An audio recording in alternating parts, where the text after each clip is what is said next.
Now is former CIA Director James Woolsey. Director, your thoughts on what the Secretary of Homeland Security was saying, but I will bring in what has happened just recently over in Europe, where you have the suspect in the terror attack on the Champs-Elysees had been in prison. He had been interviewed by the FBI, by the authorities earlier this year. The Berlin terror attack, that was a man who was under surveillance. And here at home, we've struggled with the same thing. Just look at Omar Mateen down in Orlando. Surveillance and being on lists doesn't do the job. It's a necessary step, but this is not something that is going to be solved that way. What will solve it? Well, there will not be a single solution. And people will have to start to get very worried before they're willing to take some of the steps that are going to be necessary. Just to list only one thing, probably 40, 50, maybe 60 institutions around the world, terrorist groups, radical states, and so forth, have Scud missiles. Scuds are really simple. They can get something up into orbit quite simply and easily. The terrorist group in Yemen shoots Scuds. At Saudi Arabia, lots. If you can put something in orbit, you can put a nuclear weapon in orbit if you have one. Now, that might be Iran in a very short period of time because we have continually opened the doors to Iran. Might be somebody else that Pakistan sells nuclear weapons to. It might be North Korea, which has nuclear weapons. You put one in orbit, you can detonate it at any of a number of times, like, say, when it crosses the United States in the middle of the country. You detonate it when it's in orbit up there 40, 50, 60 miles, not real far. You can knock out the electric grid.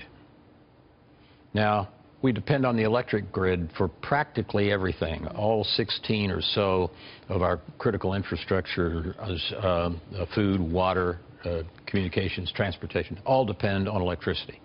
So if the electric grid goes down for not just hours to days, the way it does in a thunderstorm, but months, weeks to months, you're back in a very primitive 19th century existence. And that's something terrorist groups are very close to being able to pull off. Well, and they're probably also paying attention to the Secretary's comments about not knowing what to do with homegrown terrorists.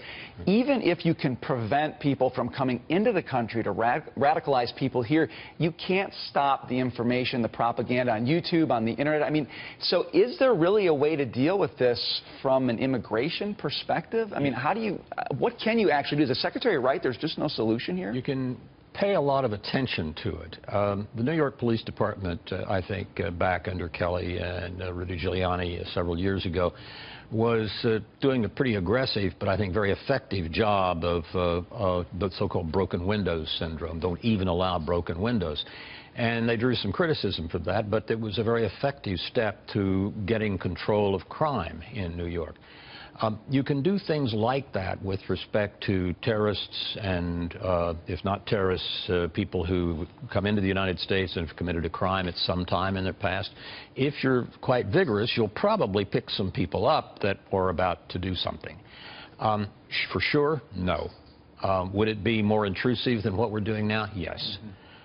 But those types of things can have a rather substantial impact on whether a terrorist can pull off something like San Bernardino. Right. I want to shift gears. There are reports regarding the Clinton email probe. Allegedly, the investigation caused a big rift between FBI Director James Comey and former Attorney General Loretta Lynch. The New York Times reporting that Comey did not trust Lynch. He speculated that she would downplay the probe and provide Clinton with political cover.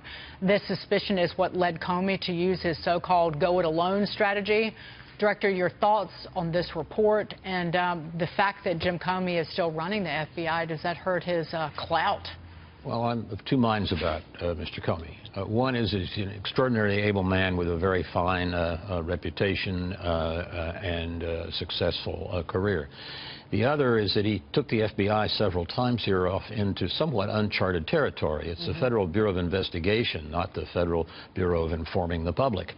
And I think that a lot of what they do, almost all of what they do, has to be kept secret, or it won't work. You can't run an investigation most of the time where you're out there, you know, after 2 or 3 days saying, now let me tell you what kind of progress I've made for the last week. So I'm of two minds about him, because he was taking things public that it was really extraordinary for an FBI director to be taking public. But his reputation is sterling, and it's one of those choices in public life sometimes. So has he done a good job, in your opinion? He's done a good job, I think, on the traditional bureau interests and activities. I think one could quite legitimately say he's been starting last fall, been going public too much. But on the other hand, he's sitting in that chair. I'm not. I've tried lawsuits, but and sometimes in criminal areas, but I've not been an FBI director. So. Right. He does like a microphone. James Woolsey, it was great to see you. Good to be with you. Take care. Come back soon.